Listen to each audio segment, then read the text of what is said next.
विद्यार्थी मित्रांनो, मॅथ्स मध्ये आपलं 6 चॅप्टर चालू आहे, अल्जेब्रिक एक्सप्रेशन्स। त्यामध्ये त्याचं फॅक्टरायझेशन आपण बघत आहोत।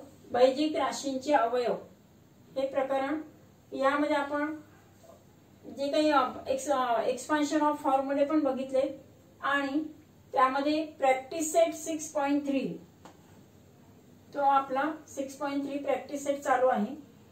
त्यामध्ये फॅक्टराइज म्हणजे अवयव पाडायचे।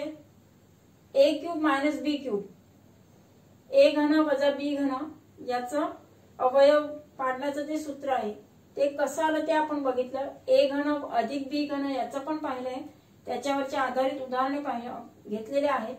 आता आपण a घन वजा b घन यावर आधारित त्याच्यावरची जी उदाहरणं आहेत ती शिकणार आहोत। या अगोदरची जी प्रकरणं आहेत 1 ते 5 प्रकरणं, त्या प्रकरणांच्या व्हिडिओच्या लिंक्स तुम्हाला आजच्या व्हिडिओच्या डिस्क्रिप्शन बॉक्समध्ये म्हणजे चॅनलची लिंक मिळू शकेल। आणि चॅनलला जर तुम्ही सबस्क्राइब केला तर तुम्हाला आणि त्याच्यावर बेल आयकॉनवर क्लिक करा की जेणेकरून तुम्हाला रोजचे नोटिफिकेशन्स मिळतील आणि इतर जे व्हिडिओज आहेत ते तुम्ही बघू शकाल। आता आपण क्वेश्चन फर्स्ट मधला 6 बघूया। त्यामध्ये काय दिले पहा, 343 a cube minus 512 b cube, 343 a घन वजा 512 b घन, a घन आणि इथे b घन, a क्यूब b क्यूब। त्याच्यावरूनच लक्षात येतं की आपल्याला a cube minus b cube याच्यामध्ये या फॉर्म्युलाचा आपल्याला वापर करायचा आहे। आणि त्यानुसार ही जी दिलेली संख्या आहे ती कशाचा घन आहे का त्याच्या आधी आपल्याला फॅक्टर्स पाडून बघावे लागतात आणि मगच तो नेमका कोणत्या संख्येचा घन आहे, इट इज क्यूब जो आहे कोणत्या याचा क्यूब आहे ते आपल्याला शोधावं लागतंय। आणि म्हणून अगोदर आपण काय करणार, समजा 343 आहे तर त्याचे अवयव पाडणार आपण। वी फॅक्टराइज द 343 की त्याला क्यूबच्या फॉर्म मध्ये लिहिता येतं का ते बघायचंय आणि मग त्याला त्याच्यामध्ये कन्वर्ट करूया। 343 तुम्हाला माहित आहे की यांची जर सम आपण केली 3 अधिक 4 7, 7 आणि 3 10, 10 ला काही 3 ने भाग जात नाही, त्यामुळे 3 ने त्याला it is not divisible by 3 आणि म्हणून आपण 7 ने हे जर केलं तर आपल्याला मिळतं 7 गुणिले 49, 49 म्हणजे 49, it is the square of the 7, तो 7 चा वर्ग आहे आणि म्हणून 7 गुणिले 7 गुणिले 7 it is the cube of 7 म्हणजे 343 हा कशाचा हे झालेला आहे, 7 चा घन आहे। म्हणून आपण काय घेतलं 7a चा क्यूब, याचा क्यूब रूट 7 आणि a क्यूब चा a घेतला।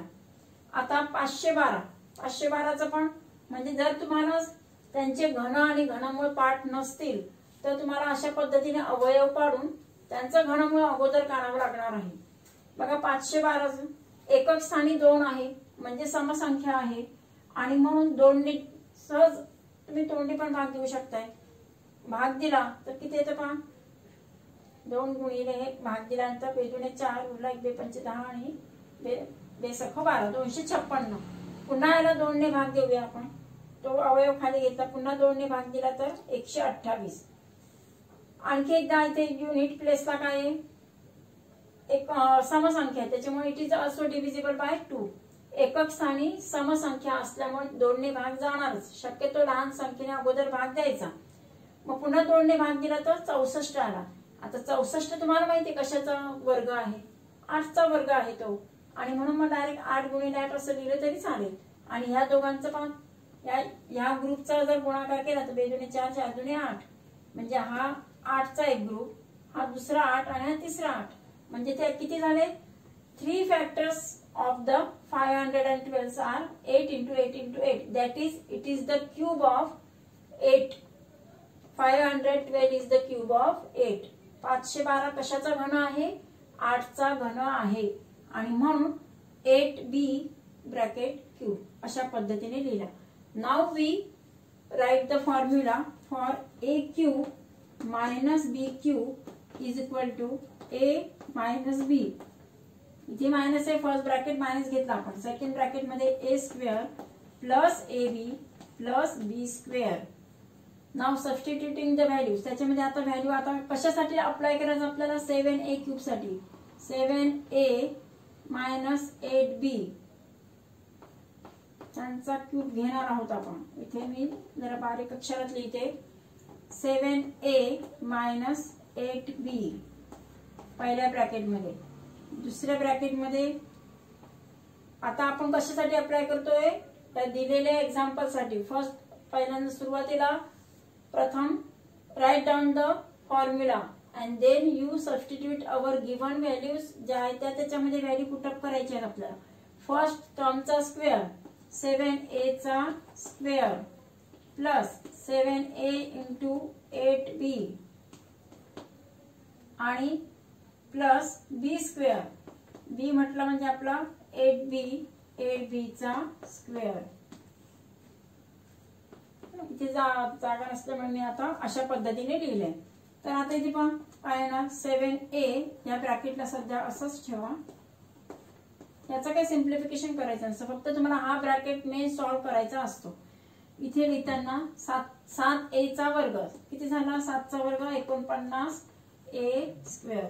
Square of the 7a is 49a square plus इथे पहा 7 8 56, 7 8 चा 56a इंटू b 56ab आणि थर्ड टर्म काय आहे 8b चा स्क्वेअर 8 8 64b म्हणजेच किती आला 64b स्क्वेअर.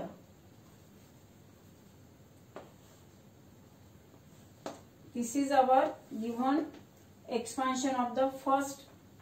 हा जो आहे त्याचा एक्सपान्शन आहे 7a मायनस 8b आणि 49a स्क्वेअर प्लस इथे 7 8 56 घेतले ab प्लस 64b स्क्वेअर. म्हणजे या फॉर्मॅट मध्ये इथे 3 पद आहेत. There are also 3 terms.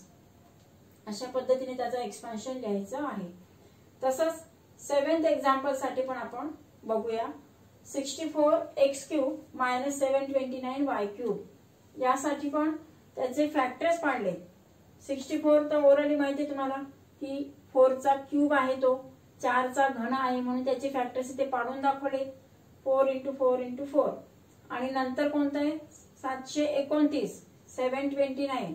आता इथे पण बघा एकक स्थान किती 9 आहे, 9 ला 3 ने भाग जाऊ शकतो म्हणून 3 ने अगोदर मी भाग दिला. It is divisible by 3 therefore 3 into 2 43. पुन्हा 3 ने आणखी डिवाइड केलं तर 81 येतं. म्हणजे 81 हा कशाचा क्यूब आहे, कशाचा स्क्वेअर आहे 9 चा स्क्वेअर येतो. 9 9 चा 81 आणि या 3 3 ला कसं लिहिणार 9 म्हणजे 9 इंटू 81 दॅट इज 999. 9 चा घन आहे तो. हे आपल्याला आपण जेव्हा अवयव पाडणार तेव्हा ते लक्षात येतं की it is the square cube of 9 चा 729 इज क्यूब ऑफ 9. आणि मग आपण हे करणार.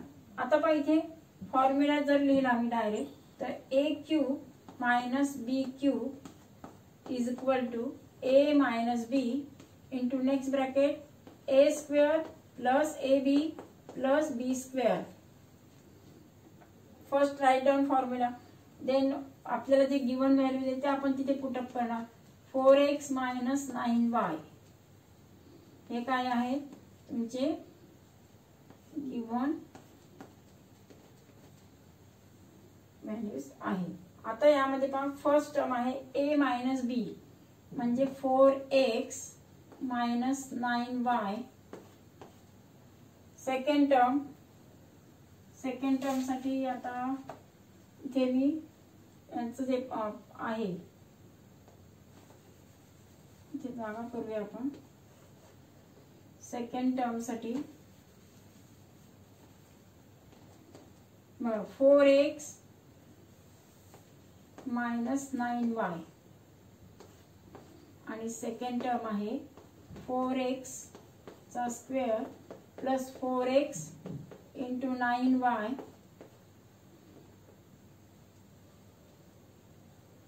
प्लस b स्क्वेअर प्लस आता तिसरं टर्म इथे लिहिलं मी 9y square. This is our next bracket. आता पहा याचं एक्सपान्शन घेत असताना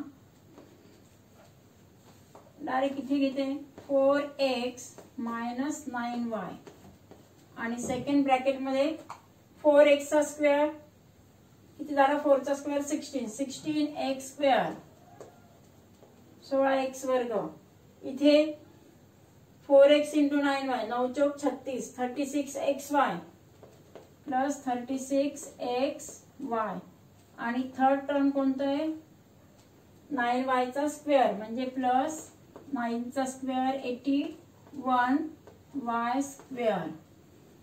This is the expansion of the given 64x cube minus 729y cube. दिलेल्या जी हे आहे आपल्याला एक्झाम्पल दिले त्याचं हे विस्ताराच्या स्वरूपात लिहिले आपण. It is the expansion of the given example 4x minus 9y आणि दुसऱ्या टर्म मध्ये 16x square plus 36xy plus 81y square. आणखी एक पुढचं एक एक्झाम्पल घेऊया आपण. प्रॅक्टिस सेट 6.3 यामध्ये आपण 8वा क्वेश्चन बघतोय. फर्स्ट मधली 8वा 16a cube minus 128 upon b cube. हा तुम्हाला दिलेला जो आहे फॅक्ट की त्याचे आपल्याला फॅक्टर्स पाडायचे आहेत आणि याचे फॅक्टर्स पाडताना इट इज नॉट कम्प्लीट. आता 128 it is not a complete cube आहे असं नाहीये आणि मग अशावर आपल्याला त्याला सिम्प्लिफाय करावं लागणार. तर पूर्ण घनमूळ त्याचा निघू शकत नाही 128चा तो त्या ह्याच्यामध्ये नाही आणि म्हणून त्याला आपण आधी सरळ रूप देऊन त्यांना घनाच्या स्वरूपामध्ये कसं द्यायचं ते बघणार आहोत. त्यामध्ये पण पुन्हा हा पहिलं जे पद आहे तो पूर्णांक आहे. दुसरा पद मध्ये तो फ्रॅक्शन अपूर्णांकामध्ये आहे अंश छेदाच्या स्वरूपात म्हणजे it is whole number and it is also fraction. मग अशा पद्धतीचे त्यांचे जेव्हा असेल त्यासाठी आपल्याला a cube minus b cube कसं वापरायचं ते आपण बघणार आहोत. आता इथे 16 चा आपल्याला हे घेता येईल की 16 it is not a cube of any number not complete cube. परंतु जर याला 16 ने आपण डिवाइड केलं बोथ दी टर्म्स तर कसं येऊ शकेल बघा. पहिल्या टर्मला जर का 16 जर घेतलं कारण मला 16 कॉमन घ्यायचंय म्हणजे सामायिक घेणार आपण. 16 हा असं आहे की पहिल्या पदाला पण 16 ने भाग जाणार दुसऱ्या पदाला पण 16 ने भाग जाणार आणि मग त्याला आपण कॉमन काढणं म्हणतो सामायिक काढणार आपण त्याला. We divide both the terms by 16 and we put it as a common. कसं कॉमन काढायचं ते बघा. आता इथे फर्स्ट टर्म घेतला मी 16a क्यूब त्याला 16 ने डिवाइड केलं तर काय होणार 16 एक 16. तसंच इथे पण 16 ने भाग दिला तर वी डिवाइड बाय 16 16 एक 16 16 आठे 128 16 8 जा 128 म्हणजे आपल्याला मी काय मिळालं इथे या टर्म मध्ये a क्यूब मायनस इथे 8 अपॉन b क्यूब. जर आपण 16 ने त्याला अशा पद्धतीने डिवाइड केलं तर we get a cube minus 8 upon b cube. आता हा 16 दोघांना पण दोन्ही टर्म्सला डिव्हिजिबल आहे therefore we take it common. आता मी ते या ह्याच्यामध्ये कॉमन घेते तर काय येणार ते a cube minus 8 upon b cube. We take common common घेतलं म्हणून त्याला दोन ब्रॅकेटच्या बाहेर काढला आणि आतमध्ये कॉमन घेतल्यानंतर काय शिल्लक राहिलं ते घेतलं आपण. Now we apply for this the given formula. A म्हणजे ए चा क्यूब a क्यूब आहे b क्यूब आहे पण 8 कशाचा क्यूब आहे 2 चा क्यूब आहे आणि म्हणून त्याला लिहिताना कशा फॉर्म मध्ये लिहू शकतो आपण बघा 16 into a cube minus 2 cube upon b cube. अशाच म्हणजे 8 हा कशाचा घन आहे 2चा घन आहे. 8 इज द क्यूब ऑफ 2 2 चा क्यूब आहे तो. आता यालाच पुन्हा आणखी याच्यामध्ये आपण घेऊया 16 into a cube minus 2 upon b. हा एकच घेतला 2 चा क्यूब आहे आणि b चा क्यूब आहे म्हणजेच काय झालं दोघांचा इंडेक्स सेम आहे a अपॉन b दोघांना एकच इंडेक्स घेणार तो म्हणजे क्यूब. लक्षात. आता आपण इथे काय करणार a क्यूब मायनस b क्यूबचा फॉर्म्युला यूज करणार. a cube minus b cube मग काय आहे a cube minus b cube. Now we using the formula. First term आहे a मायनस b म्हणजे a minus 2/b.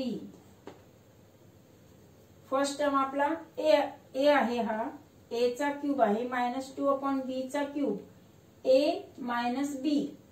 First term a घेतला मी, a minus b. Formula now we using the formula of expansion of a cube minus b cube. त्याचा आपण formula घेतो a minus b. First घेतलाय a minus b. B म्हणजे आपला this is the 2/b plus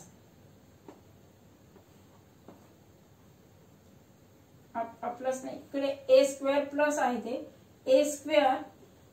इथे आता ए square राहणार plus a बी. ए म्हटलं म्हणजे इथला हा ए येणार आणि बी मीन्स 2/b. हा एक टर्म झाला, हे मधलं पद ए स्क्वेअर प्लस ए बी. आणि लास्ट टर्म कोणता आहे, बी चा स्क्वेअर म्हणजे 2/b याचा स्क्वेअर. हा झाला तुमचा सेकंड ब्रॅकेट आणि दिस इज युअर स्क्वेअर ब्रॅकेट. आता आपण याला व्यवस्थित सॉल्व्ह करणार. 16 घेऊया आणि स्क्वेअर ब्रॅकेटच्या आतमध्ये हा फॅक्ट, याच्यामध्ये काही फरक नाही पडणार, हा आहे तसाच राहणार आहे. ए मायनस 2/b हा फर्स्ट फॅक्टर. सेकंड मध्ये काय झालंय, ए स्क्वेअर प्लस ए 2 इंटू ए 2a/b प्लस याचा स्क्वेअर केल्यानंतर 2 चा स्क्वेअर 4 आणि b चा स्क्वेअर b स्क्वेअर झालं. 3 टर्म्स आलेत ना, फर्स्ट सेकंड आणि थर्ड. इथे a मायनस बी हा एक फॅक्टर भेटला आणि दुसरा हा. म्हणजे अशा पद्धतीने आणि याचा जो स्क्वेअर ब्रॅकेट आहे तो आपण कंप्लीट करणार. याच्या कारण 16 हा सगळ्याला कॉमन घेतलेला आहे, म्हणजे 16 हा एक फॅक्टर आहे, हा दुसरा a मायनस बी आणि तिसरा a square plus a b plus b square. म्हणजे अशा पद्धतीने याचं एक्सपान्शन आहे. तर अशा पद्धतीचे जे उदाहरण आहेत की ज्यामध्ये फ्रॅक्शन्स आहेत आणि डायरेक्ट क्यूब असलेले असे संख्या नाही आहेत, मग अशा वेळेस तुम्ही you solve by simplifying and then you use the formula. तर पुढच्या भागामध्ये आपण याचा आणखी सिम्प्लिफिकेशन कसं असतं तो क्वेश्चन 2 6.3 मधील क्वेश्चन 2 आपण बघणार आहोत. थँक्यू.